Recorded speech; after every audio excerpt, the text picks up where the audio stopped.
Hello and welcome. It is Eric Erickson. Yes, it's that time again. The phone number, 877-973-7425. If you would like to be on the program, more than welcome to. You can follow me on social media, EW Erickson. Follow me on Instagram if you like. And you can text the word show to 33777. Get the daily show notes email link. You can get the podcast. You can get the 24/7 live stream. Well, it turns out what we all knew to be true is true. I am always amazed and chuckle when I see members of the press arrive at the conclusion that it turns out those icky conservatives were right. And they don't want to admit it.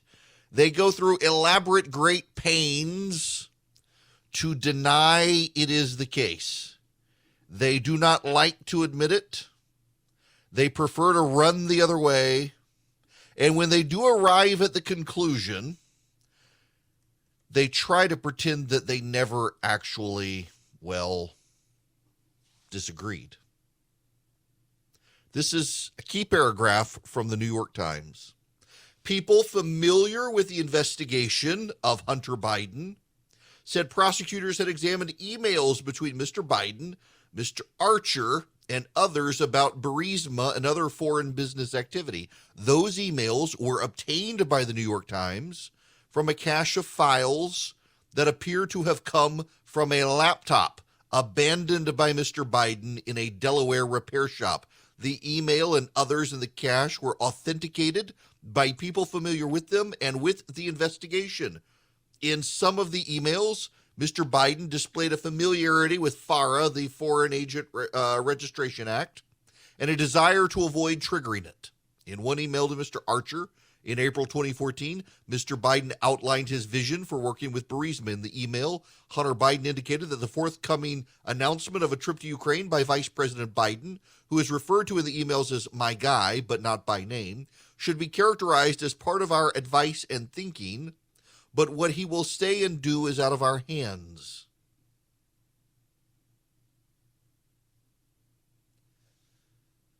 The New York Post had its account turned off on Twitter because it ran the story in 2020.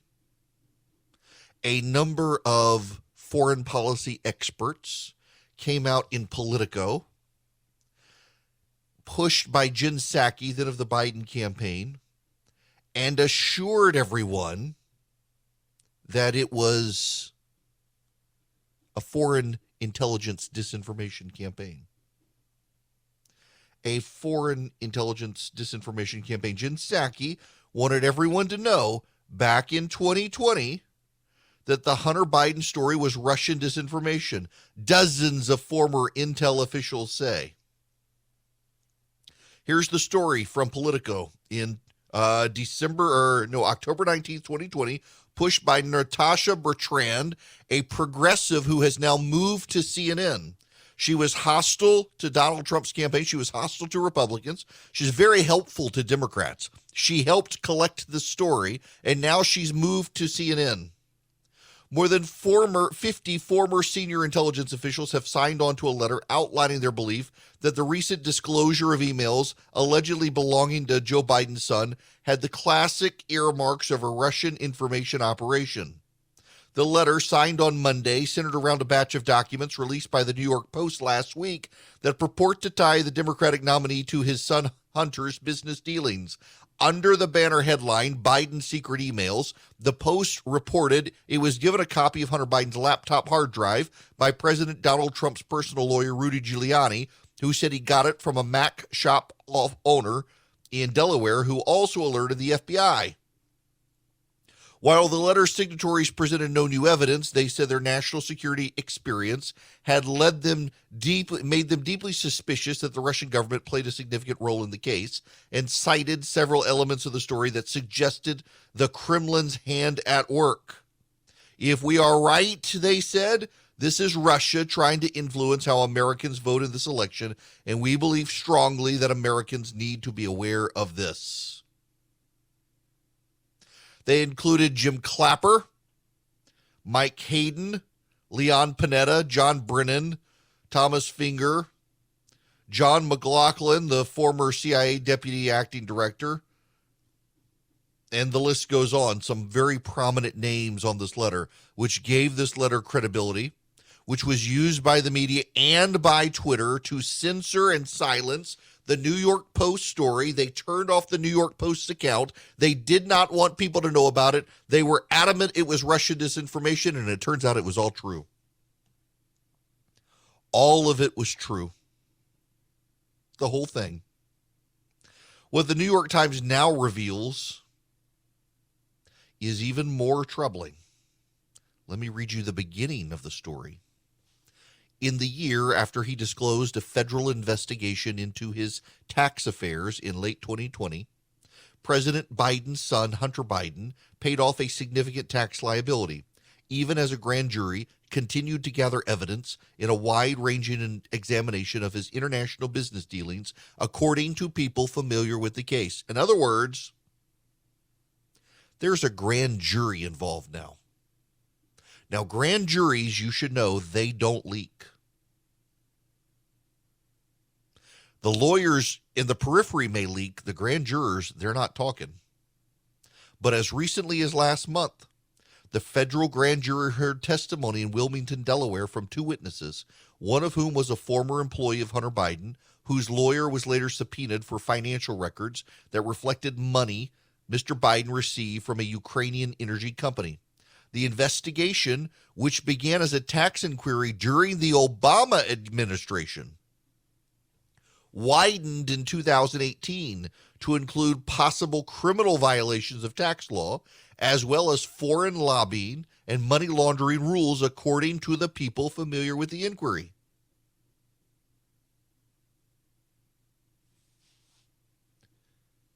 How many people told you this was a lie? And, you know, the most troubling part of this is that members of the media who told you it was a lie are now pretending they never had anything to do with it. They're now pretending that there was never anything, that it was always known, or oh my gosh, we're shocked. I can't believe I've never heard of this story. They're absolute ignorance. Absolute ignorance. It turns out they were right. Now, there are a number of lessons here. First of all, Hunter Biden apparently used his dad's name regularly to get business. Question, did his dad know? There are indications in the emails on this laptop that have now been authenticated. There are questions that suggest maybe his father knew and was okay with Hunter using his name. Now, I got to tell you here, as an aside, your favorite son dies. And let's make no bones about it. Beau Biden was Joe Biden's favorite son. The surviving son and daughter both have issues. I mean, the daughter, we don't like to talk about people's private lives. She's had some issues. But not near as bad as Hunter Biden's issues. Hunter Biden is a crackhead who he's got mama's babies all over the place. He's been caught, all those pictures on his laptop with the prostitutes. He's not a great guy. He's had issues. Dad's beloved son is dead, and you are the black sheep of the family. I can kind of see Dad says, you know what? If it helps you get back on your feet, makes you some money, use my name. I can totally see him doing that.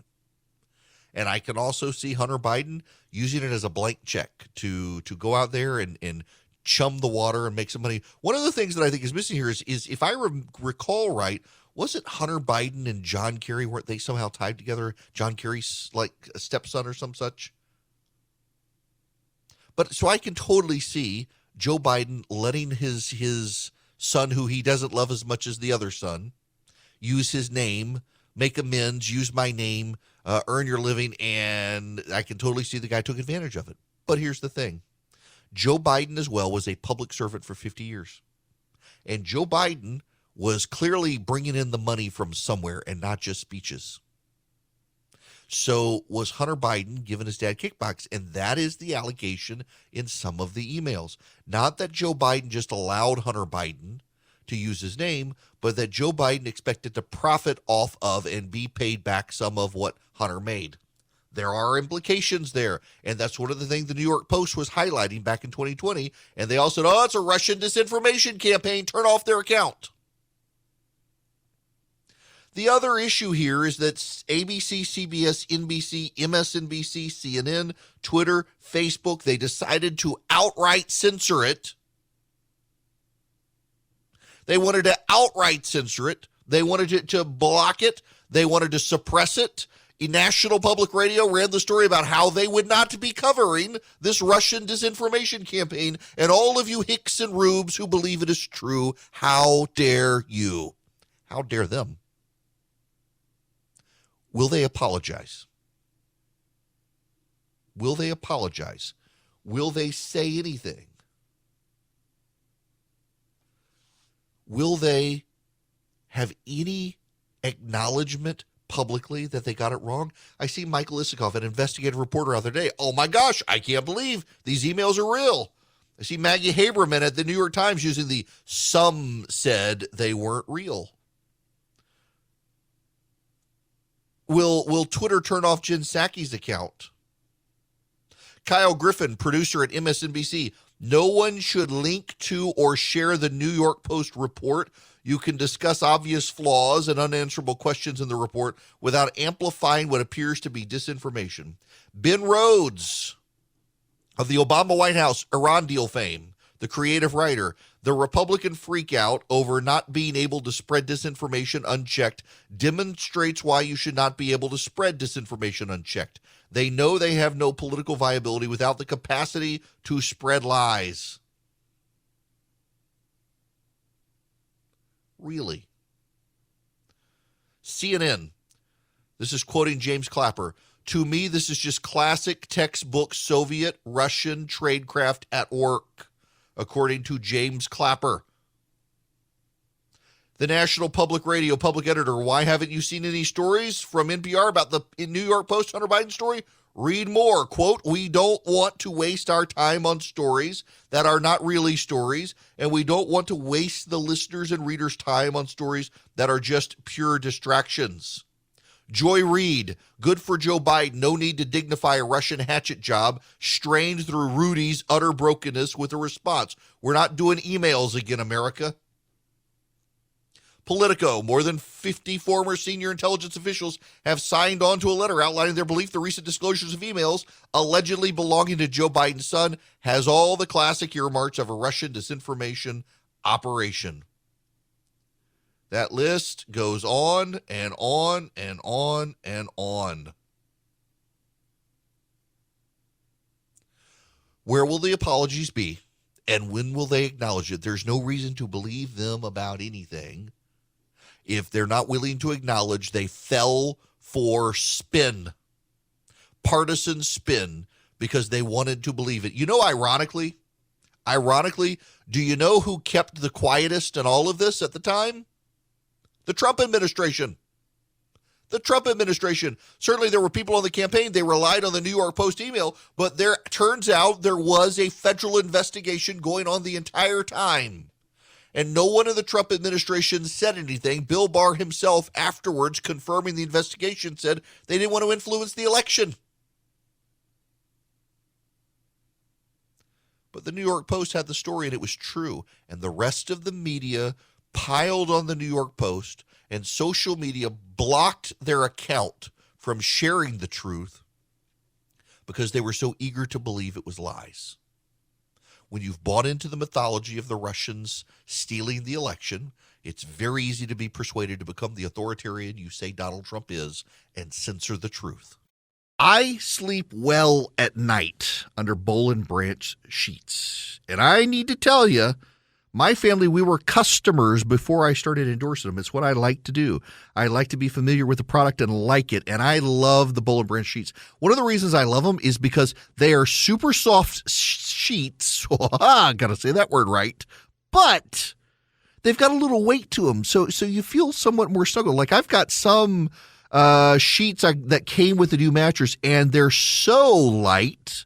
It's like there's nothing on top of you, and I can't sleep well with them because it's just, and then they bunch up the satiny soft feel of the Boll and Branch sheets. It makes a real big difference. Listen, you've got so many options out there right now. You can go to a department store, you have so many options, but there's no reason to, because with Boll and Branch, you get high quality sheets. They've got a great thread count.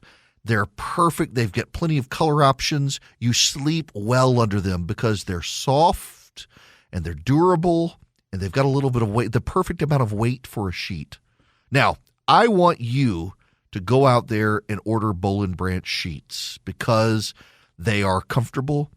They're environmentally friendly. They're built around sustainability, and you got quality that lasts. A lot of the companies that advertise all the environmentally friendly stuff, their sheets don't last. I can tell you, my Boll and Branch sheets have lasted a long time, and they get softer over time. Experience the best sheets you've ever felt at bollandbranch.com. Get 15% off your first set of sheets when you use promo code ERIC, ERICK, at checkout. That's Boll and Branch, BOLLAND branch.com. The promo code ERIC, ERICK. Hello there, it is Eric Erickson here. The phone number is 877-973-7425. Let's go to the phones. Keith, you're going to be up first today. Welcome to the program. Keith, how are you? Hey, Eric. Thanks for taking my call. I'm a listener to you through iHeartRadio in South Carolina.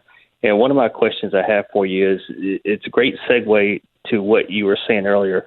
I struggle with trying to find good news content that I trust because I can't listen to CNN, and Fox News has changed over the course of time. So where do you recommend where we can find good information? Because I don't want to be one of those conspiracy theories. I want to make sure that when I go out and research my own information, I'm looking at valuable and good choices of news that I can trust and share with my family and friends.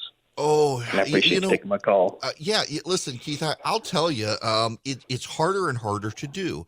On the left side, I don't really trust MSNBC, obviously, but on the right side, I don't really trust OAN and a lot of the hardcore conservative voices, or on the left that everybody's towing the party line.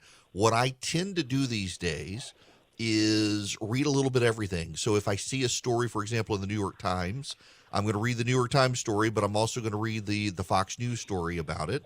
I'm also going to read, if I can find the Washington Post story. If National Review has something about it, I'm going to read there and try to, by reading multiple outlets, avoiding hardcore left. And I exclude, even though the mainstream media sites like the New York Times and the others, they're definitely of the left.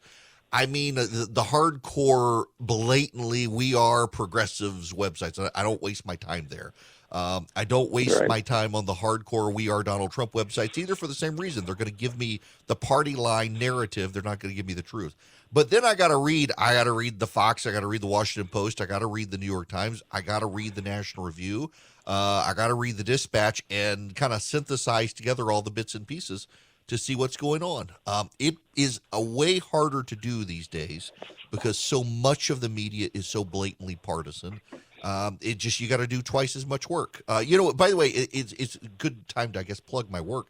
One of the things I started doing is every day at noon, sending out to listeners my stack of stuff, all of my research. So, for example, today in the Hunter Biden stuff, I've got the New York Times story, but I've got the New York Post story.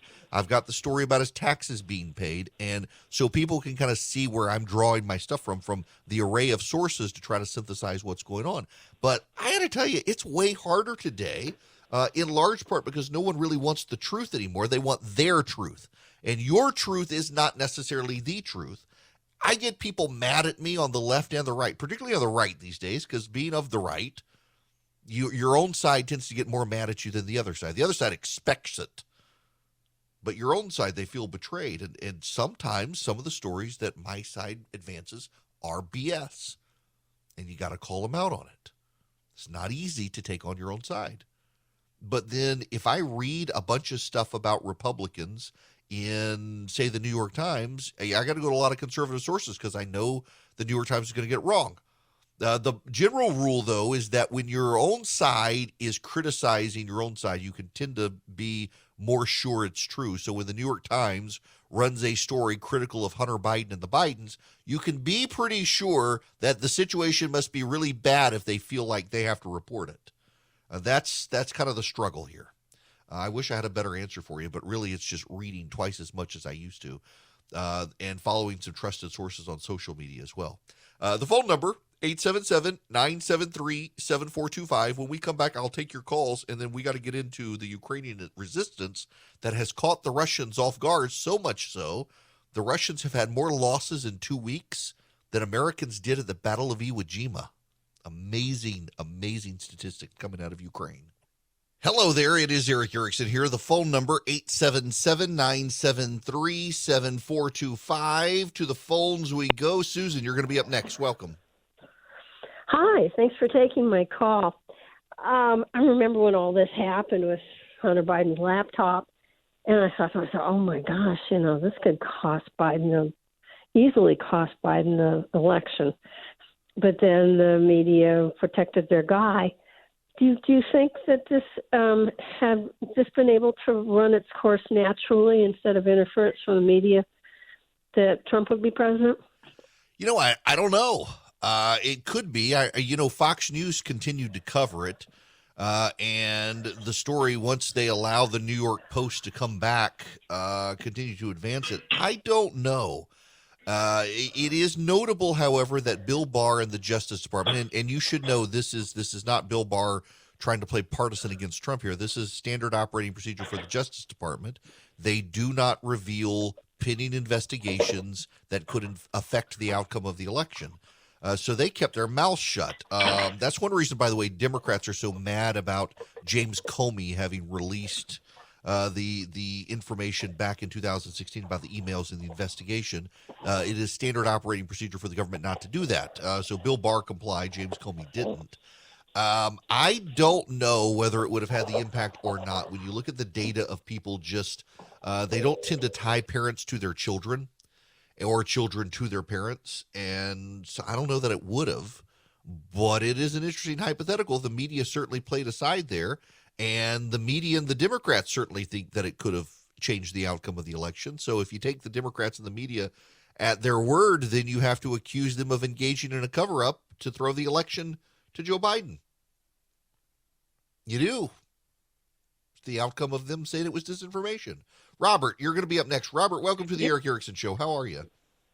Thanks so much for taking my call. Two-part question. One is, wasn't there an email drop, maybe it was by the Post, that said had Hunter Biden lamenting that he had to give part of his proceeds to the big guy? I think it was an email to a family member. And then second, is this worthy of a special prosecutor? Yes, I think it is worthy of a special prosecutor. Now, my understanding is so they've moved it to a grand jury now in Delaware where he lives. And so the U.S. attorney there, the Biden team, was not able to get rid of all the people in the U.S. attorney's office. He could, but it would look real bad. So a lot of the people who are investigating it are the people who started it under the Trump administration. And the Biden team has preserved the Delaware U.S. attorney's office so that they can carry out the investigation. But you're right. And there was that story about him paying off the big guys. Earlier in the show, I mentioned, was it John Kerry's kid? No, it wasn't. The Wall Street Journal report, Vice President Joe Biden's son and a close friend of John Kerry's stepson joined the board of Burisma. Now, this happened the gas producer was controlled by a former top security and energy official for deposed President Viktor Yanukovych. That's one thing you got to keep in mind here, is that Vladimir Zelensky was not related to this issue. This happened. The company Burisma was tied to the president who Zelensky beat, not to Zelensky. I'm fascinated going back through the number of people out there who bid on this story. I mean, Brian Stelter, for example, was quoted as saying in CNN, "This is a classic example of the right-wing media machine." Amanda Carpenter at CNN, The most instructive thing about Trump's sleazy smear against Hunter Biden are all the bad faith, scummy Trump writers who glommed onto the story. Thanks for showing us who you are. It's helpful. It turned out they were right. The worst, though, was probably National Public Radio that did major interference for them. Pathetic. Speaking of Zelensky, I got to give you all the rundown here on Ukraine. It is notable, in fact, that you have Tony Blair. Yes, that Tony Blair, the former Prime Minister of Great Britain. He is criticizing Joe Biden. Sir Tony Blair now has issued a veiled attack on Joe Biden and the West as he criticized the strange tactic of promising not to fight Russia. The former Prime Minister said Vladimir Putin, the Russian president, is using NATO's desire not to provoke escalation as a bargaining chip against us. Maybe this is our position, and maybe that is the right position, but continually signaling it and removing doubt in his mind is a strange tactic, Blair wrote in an essay on his think tank's website. As Putin threatens NATO, stoking fears of a nuclear conflict and attempting to topple a peaceful nation, quote, there is something incongruous about our repeated reassurance to him that we will not react with force. It seems to be a veiled attack on Joe Biden, and it probably should be, although, which outlet is this? Yahoo News is reporting on this. The CIA went to Ukraine and began training Ukrainian troops. As the battle lines hardened in Donbas, a small select group of veteran CIA paramilitaries made the first of several secret trips to the front lines to meet their Ukrainian counterparts, according to former U.S. officials. CIA paramilitaries soon concluded that, in Russia and its proxies, the agency was facing an adversary whose capabilities far outmatched the Islamic groups the CIA had been battling in the post-9/11 wars. We learned a lot real quick, said former senior intelligence official, including about the Russia's laser blinding techniques. That wouldn't happen with the Taliban. Since Russia's large-scale invasion of Ukraine last month, the Ukrainian military has defied predictions of a rapid collapse, holding key cities against the Russian advance and inflicting punishing losses on the Russians. The Ukrainian military has claimed to have killed 3 Russian generals. They've now actually, by the way, killed a 4th as of this morning. At least some of the fierce resistance by Ukrainian forces has its roots in a now shuttered, covert CIA training program run from Ukraine's eastern front lines, a former intelligence official tells Yahoo News. The initiative was described by over half a dozen former officials, all of whom requested anonymity to speak freely. The program was run under previously existing authorities for the CIA and did not require new legal determination from the agency.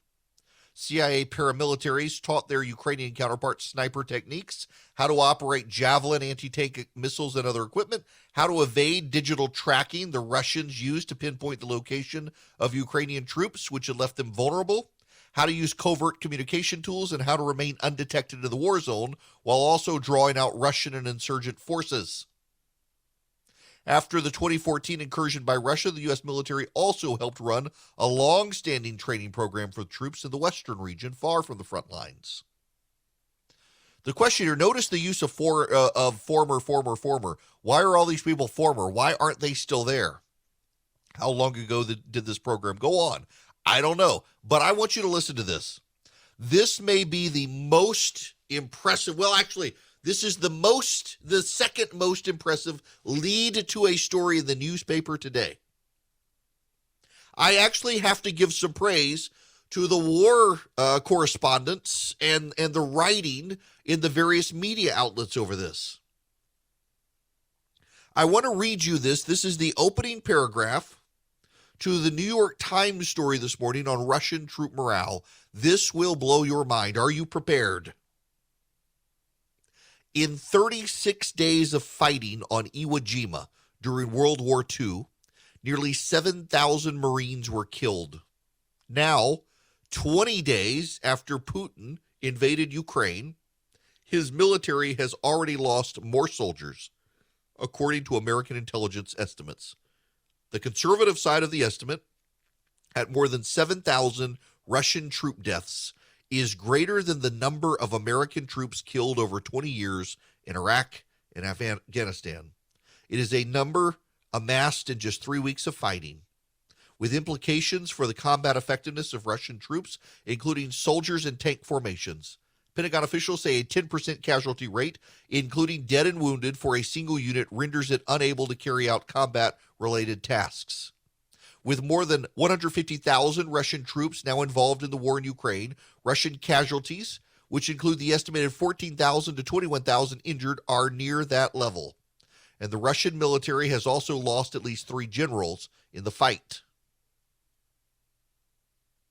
This is staggering. The Javelin missiles are working very well. There's now been a 4th general, the Russians, to be killed. Now, there's another amazing line in this story about just how bad the morale has become. The Russians are literally walking off the job into the forest. They are abandoning their vehicles.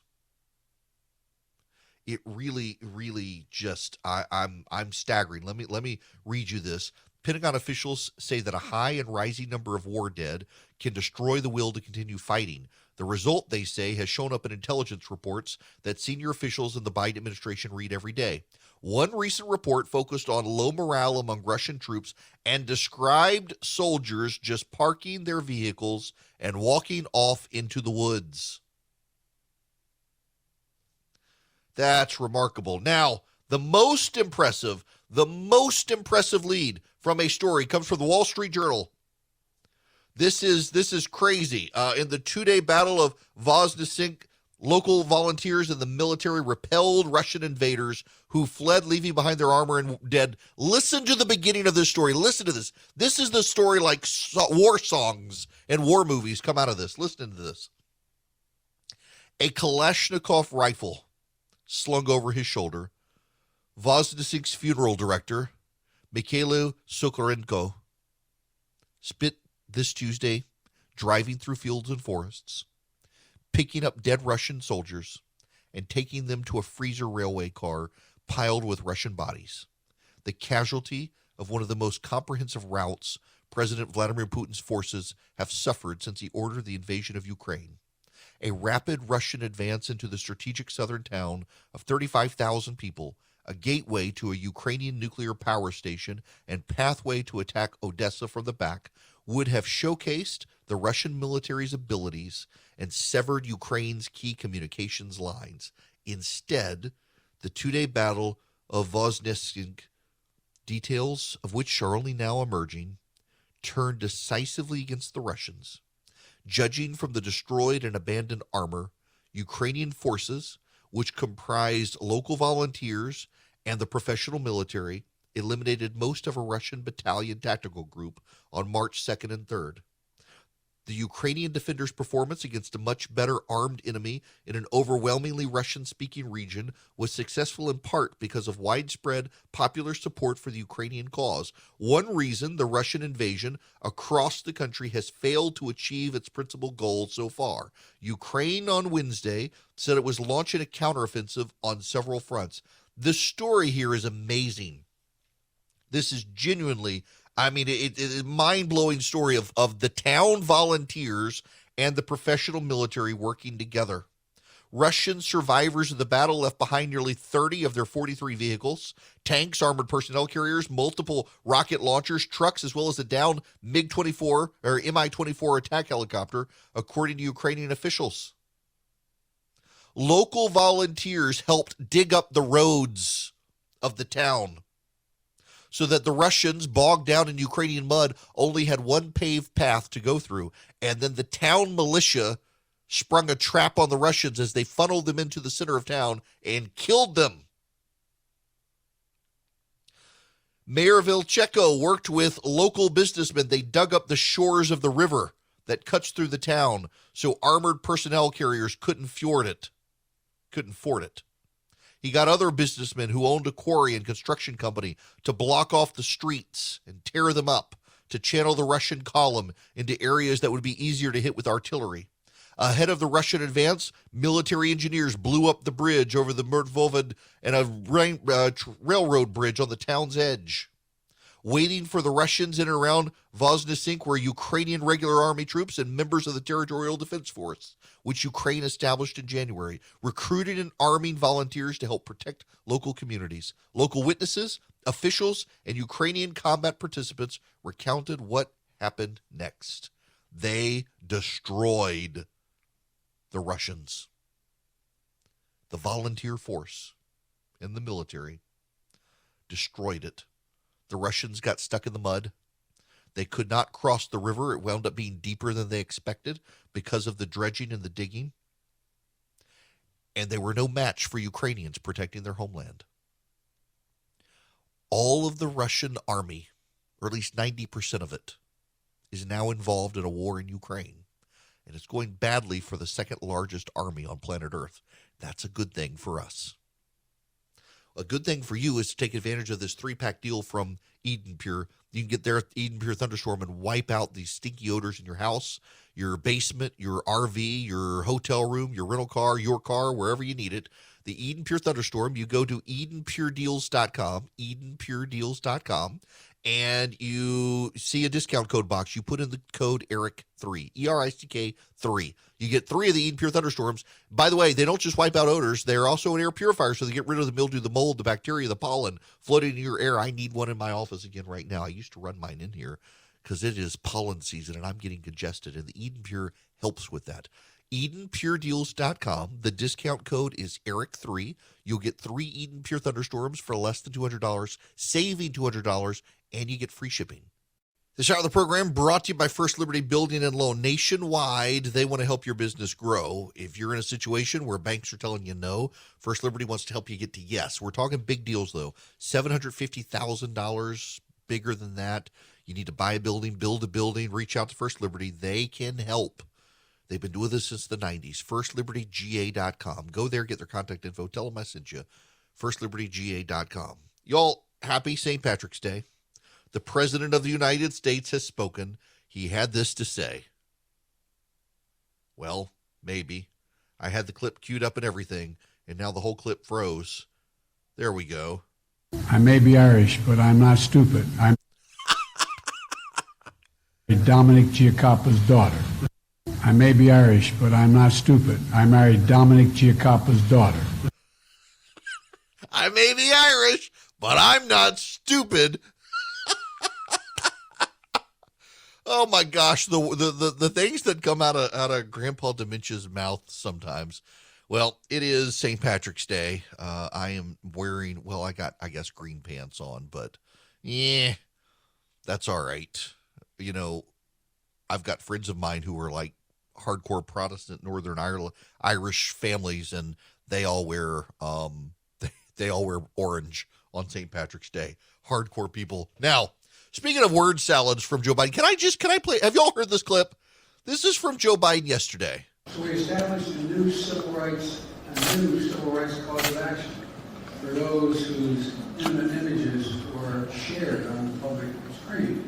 How many times have you heard? I bet everybody knows somebody somewhere along the line that in an intimate relationship, what happened was the guy takes a revealing picture of his naked friend or whatever in a compromise. Okay, if you can't hear what Joe Biden is saying there, he says, I bet everybody knows somebody where a guy takes a picture of his naked friend in a compromising position and then blackmails him.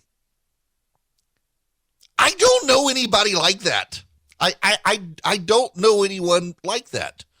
And that doesn't mean that I'm the guy who doesn't. Who does this sort of stuff? I mean, I realize it happens, but Joe Biden thinks everybody knows somebody where the guy takes a picture of his naked friend in a compromising position, then blackmails him. No, I haven't even done that to Philip in trips to Las Vegas. I don't understand how Joe Biden thinks everybody knows. What world he lives in Hunter Biden's world? That is the answer to the question. He lives in the world of Hunter Biden, which is why he thinks that is possible. My gosh. It's 2022. Things are still crazy. Things haven't settled down. And now you got the Federal Reserve and interest rates. You got the economy. You got inflation. A lot of banks won't even return your phone call. Let's say you're a small business and you need a loan for $750,000 or higher. You see an opportunity where banks, they don't even want to see you. You want to buy a building, you want to build a building, reach out to the Frost family at First Liberty Building and Loan. They've been helping small businesses become big businesses since the 1990s. They want to help you if they can. So spend 10 minutes with them. See if you're a good fit for them and they're a good fit for you.